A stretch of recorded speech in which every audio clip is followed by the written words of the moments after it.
but I figure we'll go ahead and get started. So thank you guys again for joining us.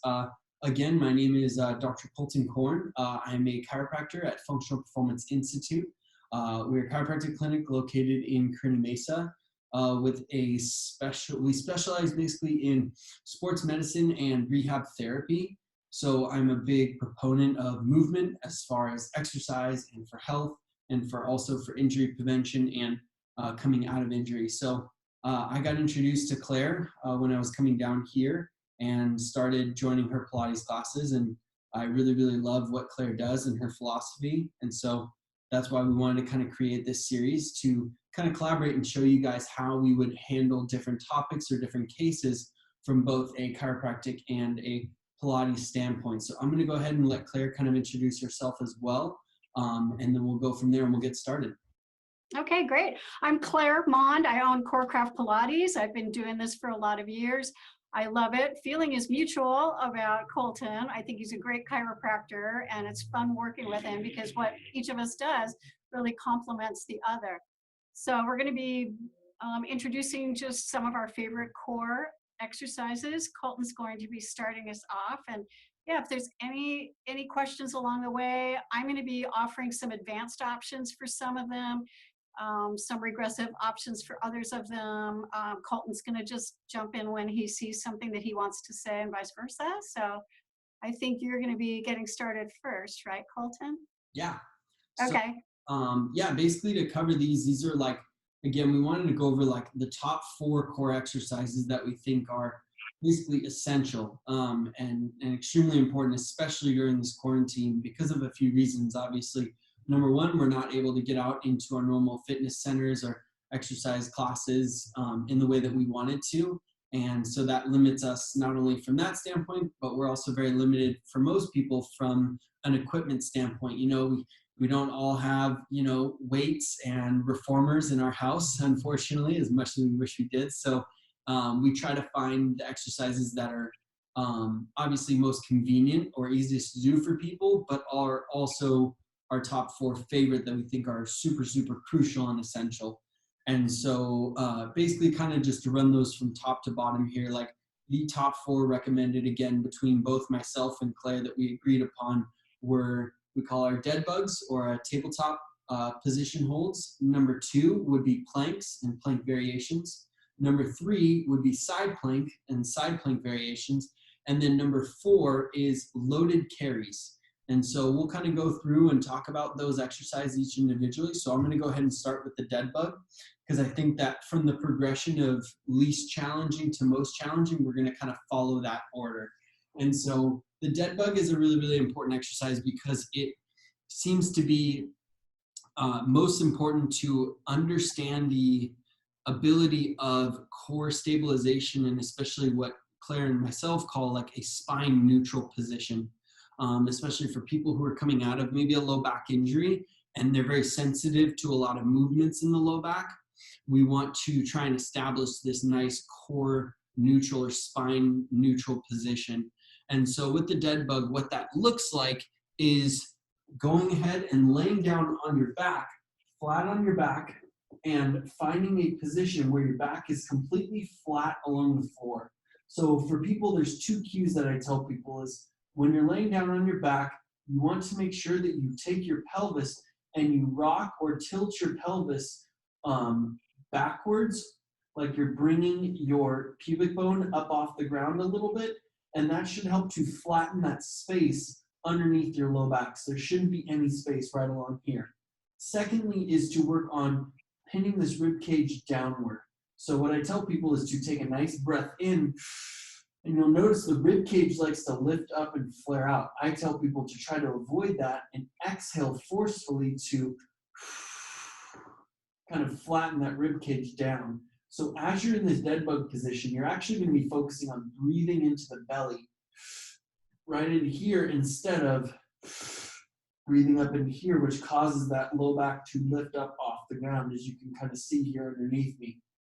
So the big thing is we want to train this exercise like we're training any other core exercise, that we're really going for endurance. We don't need to do a ton of crazy repetitions here.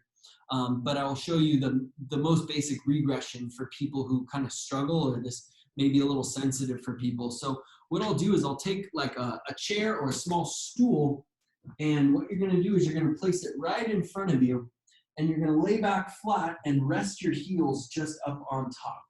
And so from this position, you have a little bit of support here, and you can now work to tuck that pelvis and flatten that back along the floor a little bit easier. Now from here, I tell people you can start off by just lifting your heels about 1 inch off of the stool or the support. So you're going to lift, and then you're going to work on holds from this position. You can add arms up overhead to, again, start to hold that position, but you have the safety net of being able to rest your heels down when you're done. To increase that core activation from this position, we can work on taking our palms and pressing them against the tops of our thighs. So what that does, by pressing in, you have to really fight to keep the abdominals engaged so your legs don't fall away from your center of gravity. So this is my main regression for the dead bug, is just this simple pressing in, or for some people who can't even hold their heels up off, they can just keep them rested and work on pressing into the thighs and breathing into the belly. Again, just starting to train some of that basic core breathing pattern that's essential when you go on to these other exercises, because if you don't know how to breathe into your belly and you're constantly stress breathing or breathing up into the top of the chest, you're going to have a really, really tough time engaging your abdominals in the other exercises. If you feel like that exercise is not challenging enough for you, or you want to take it another step, then what you can start to do is incorporate some movements to challenge this position. You see this a lot in Pilates, or you see these exercises on the reformer where we're laying down, we have our back flat, we're in this nice tabletop position, and you can start to lower an arm, or you can start to lower a leg away from your center of mass. Lowering that leg especially is going to cause the back to want to lift up off of the ground. But you have to resist that by forcing that back flat, keeping the abdominals engaged, and slowly lowering that leg down and returning it back to the midline. You can do a bunch of different variations by raising the arms and legs away from the center of gravity. And again, the most important thing with all of this is to maintain that nice flat back position and only go as far as you can maintain that back against the ground. So try that out, try some variations. And again, the whole point is to move slow, keep the belly engaged, and keep the back flat on the floor. It doesn't matter. You see these people getting fancy at the gym or on Instagram, and they're doing all these crazy variations, but if you can't maintain that flat back, the exercise isn't really serving its true purpose. So try those different variations out, or regress it if you have a sensitive low back in this position. But again, that nice flat back position, that spine neutral, tends to help alleviate a lot of back pain or a lot of stress on people's low back when they do these different variations of either the dead bug or the tabletop position that we're used to. So I'm gonna turn it over to Claire and have her take us through some different plank variations. Okay, thank you. I'm gonna start, well, there's just so many plank variations. So I'm gonna start with just a simple one. Colton, feel free at any time to jump in and suggest something that you see or you're thinking of that maybe it doesn't seem like I'm saying. Whenever I do planks, I have sensitive wrists personally. So I usually do my planks in, down on my forearms. Okay, so what I like to cue people is you're stretching out your body first. You want to make sure elbows are underneath shoulders. We're just going to lift. You want to make sure that you are keeping your neck in just a long, comfortable position. You don't want to have your head here or here. You just want as much as you can to have a level neck, long and relaxed. Okay, something that that people don't really think of so much in this position is if you really activate your glutes, so like really tighten them up here, that will keep you in more of a neutral spine position. So I always cue people to make sure their glutes are firing. So just holding this regular old plank position for something like 10 long breaths is what I like to do. Okay, so You also could be up on hands. Like I said, I'm just not a proponent of that personally because it freaks out my wrists, but definitely another way to do it. So variation on this.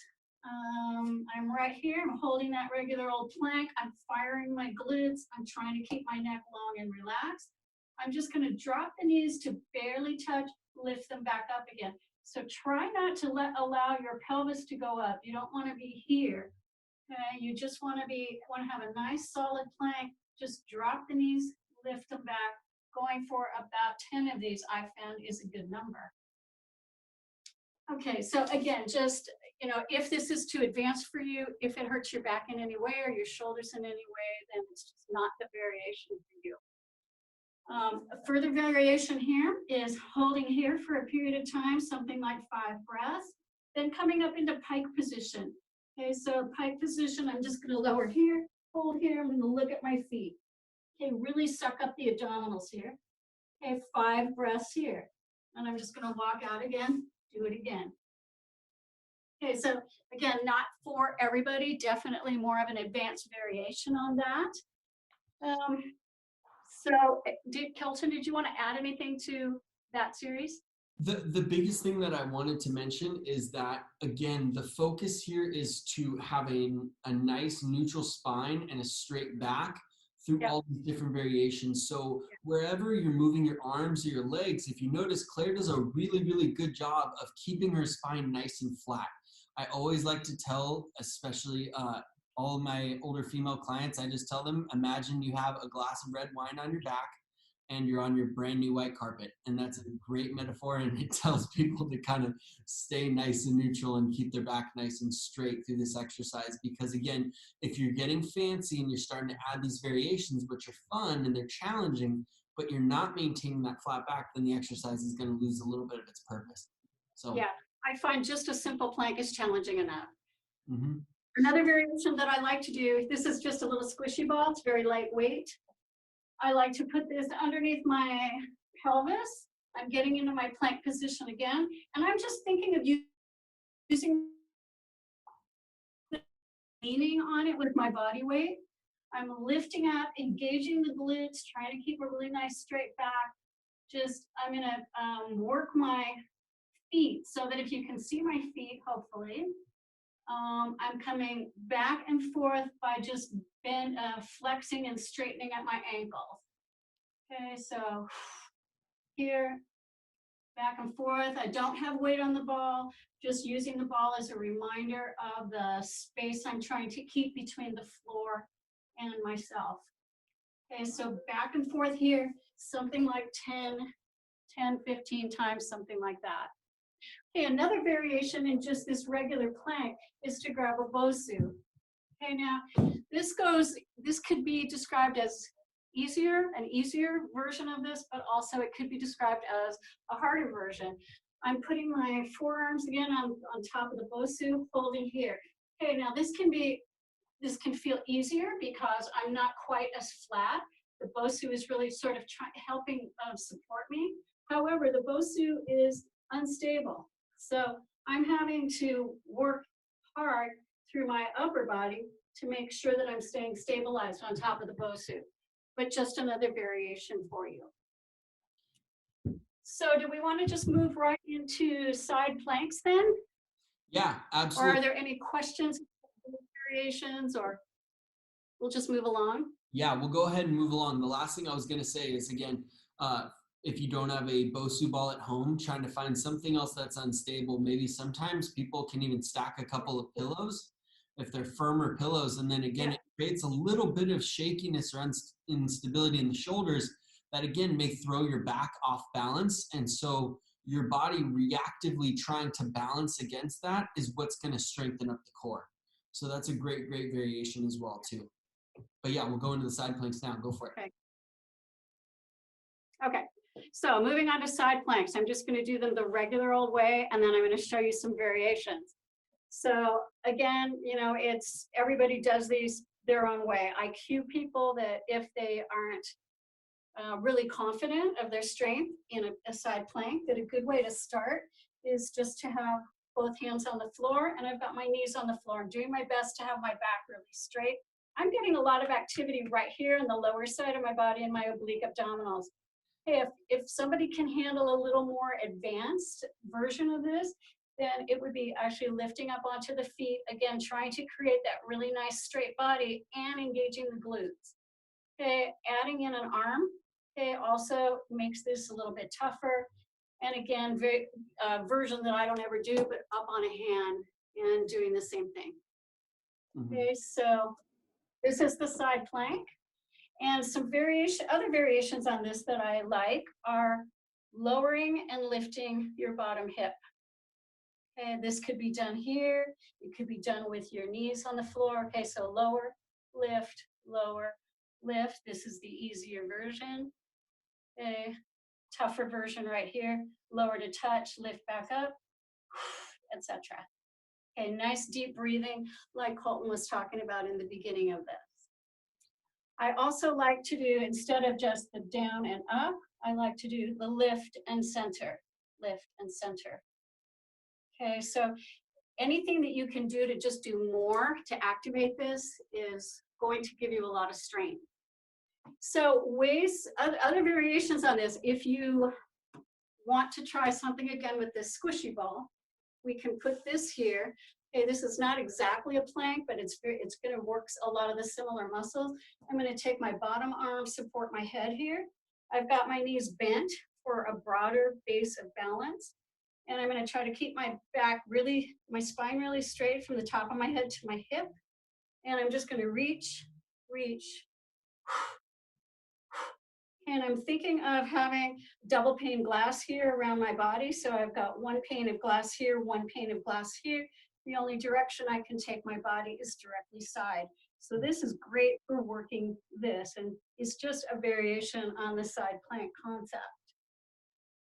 It can be even easier if you drag over a Bosu, and we do the same kind of thing. This is going to give me a lot of support.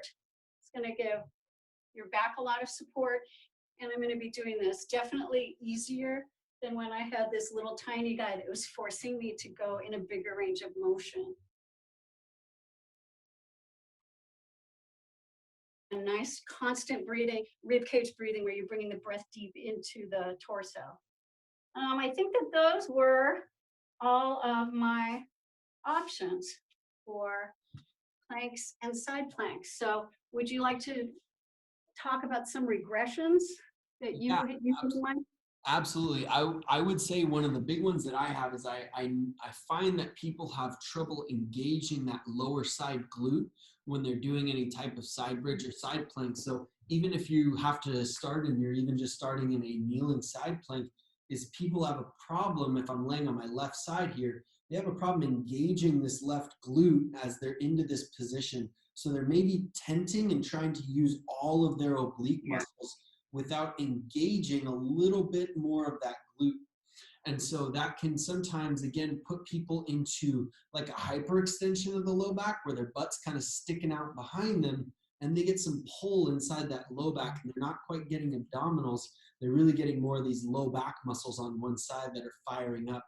So for people, again, I tell, going back to that dead bug from the beginning, finding a little bit of that posterior pelvic tilt. So trying to tuck your tail between your legs a little bit will start to get a little glute engagement.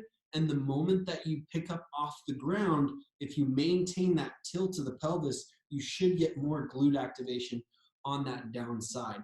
Because again, the hip is just as important as the core in this side plank position, because you're really relying on both stability at the hip and stability at the trunk. So just try to maintain that and see, and you should feel that. If you want to progress that, you can then take maybe a small mini band, if you have any of those resistance exercise bands, and I'll just simply place this band just above my knees. And so from this point, same exact thing, I'm going to tuck, I'm going to bridge, and I can really open up against the band. So now you're getting a clamshell in with the side plank. So I'm really maximizing glute activation on both sides, which again helps to create a lot of stability in the low back, which is again what we're really, really trying to focus on, is that core stability for the low back. So that was my big regression. Only other thing I would mention is with planks, especially in the side position here, we focus on a lot of movements in this plane where I'm doing the dips, or I'm in the full side plank and I'm doing the dips, but we can account for a little bit of rotation in that as well. And this is a lot more challenging. So this would be a higher progression for people, but I would recommend coming into a full side plank position if you can tolerate it, pressing up. You're reaching up towards the sky, and I want you to imagine with your fingertip up here that you are rotating your body 5 degrees forward and then rotating your body 5 degrees backward. It's just like doing a little bit of the dip, but in a rotation sense. And we rotate forward and back, and you'll really start to feel that lighting up the front side and the back side of the core. So that way you can address the obliques in both fashions of a side tilting versus a rotating position. So those are really, really good kind of progressions just to add on to what Claire was doing. So yeah. That sounds great. Okay, so those were all my suggestions for planks and side planks. Yeah. So this is the next one, and this is probably one of my favorites and is the most underutilized core exercise in the history of man, and I will show you guys in just a second. And this is the reason why I love this exercise. This next one is called loaded carries.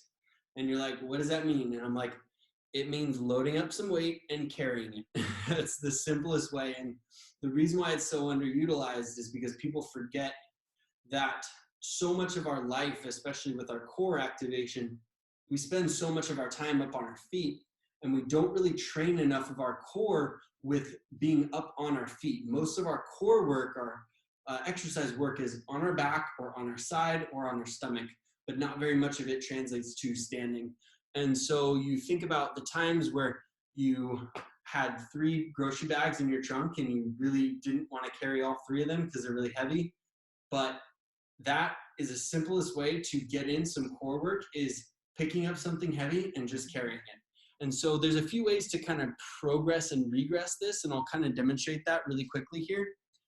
The biggest thing is finding a manageable weight to work with. So for here, I have like a kettlebell that's about 25 pounds. I know we don't have a lot of this weight at home, so I tell people take a reusable grocery bag and fill it up with a bunch of water bottles or some containers of laundry detergent or something that's decently heavy that would challenge you, and you're going to start to pick it up and literally you are going to walk around with it. So whether you're walking up and down your driveway, around your backyard, or even some people can challenge themselves by going up and down the stairs with it. That's a progression. But the main thing is to focus on our position. So just like with any exercise, if I have something heavy in one hand, I'm not going to be dipping to that side. I'm not going to be rolling my shoulders forward. I'm going to stand up nice and straight. I talk about it like a military march. You go chest up, a little bit of engagement in the glutes or squeezing the butt a little bit, and just walking nice and neutral, forwards, backwards, or walking laps around. So if you need to regress this, you can start off actually by carrying something in both arms, because by having even weight in both arms, it creates a little bit more stability, but it's going to challenge you because the moment you lift a foot off the ground, you then have to balance on that one leg.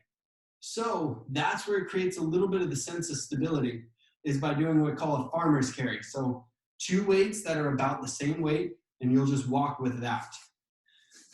The next thing you can do, if you also need to regress this even further, is you can go into a simple high march or a march pause position. So say you don't want to walk all the way around, or you maybe only have a small exercise room that you want to stay inside of, then you can go into just a simple march. And so what that would look like here is standing, carrying the weight in one arm or both, and standing and bringing one leg up to about 90 degrees, holding in a pause position for a few seconds, and then lowering back down.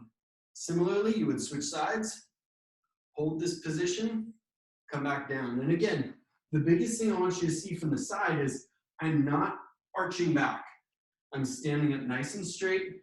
I'm driving the downside leg into the floor and just bringing to 90 degrees.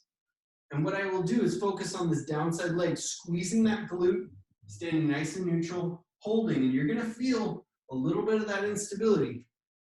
Again, we're really, really just trying to focus on building some stability and some balance while we're up on our feet, because it translates so well to everyday life when you're having to carry things around the house or pick boxes up, move them around. So this is a great, great core exercise that's super easy to do because you can makeshift any weight at home, and is very easy because you can do it pretty much anywhere. Whether you want to stay in a room and just do the stationary marches, or you want to walk around the block or walk up and down your driveway with some weight and get that exercise in that way. So try that out. Let me know if you guys have questions about that or about form that.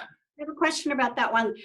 You talked about going around in a circle, going forward and backward. Is there pros and cons of just going directly to your right, you know, like kind of sidestepping? Is that also an option, or? Absolutely. I think that that's definitely an option. I would say the biggest thing is if you're going to use that sidestepping, that you're just, again, maintaining a nice upright position. So for some people, like if they have trouble or they're getting some pain anywhere, I can recommend stand in front of a mirror, assess your posture in the mirror, or do it in front of your computer screen with your camera on. So that way you can assess when you're going through these movements, that you're keeping the shoulders level, your head's not bobbing up and down. We're kind of staying nice and flat and neutral and moving from side to side. Or think about like dancers who are kind of like, they just glide right across the dance floor and their legs are moving, but their torso and everything can remain very still. So yeah, again, I don't think there's really any deterrent from doing it in any direction. I think it's great. I just typically, you know, I'm spending more time walking forwards, backwards. So that's the plane that I train. But again, I think it would absolutely be beneficial to train just a different way of moving, but again, carrying some weight and being up on your feet. So Cool. Yeah. So I think with those four, again, I know we kind of flew through the progressions and regressions and things like that. But again, the whole point is to take these four that you can do at home and try to progress them. So no matter what your starting point is, you always want to try and challenge yourself, because again, you want it to create a stimulus that's going to challenge you and make you stronger, of course, but work within reason and always focus on your form.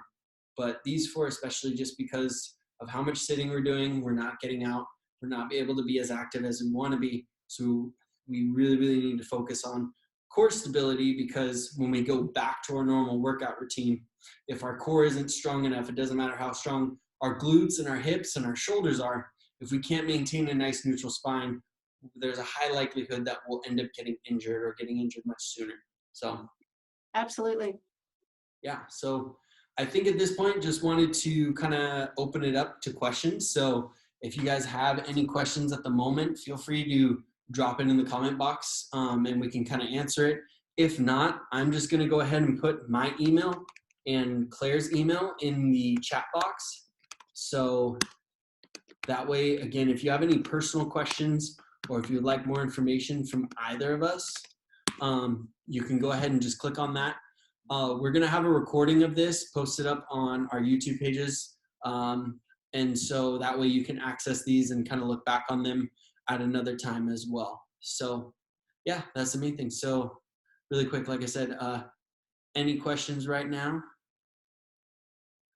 Okay, so we have a question about knee injuries. So I have an injured knee. Are suitcase carries safe for me to do?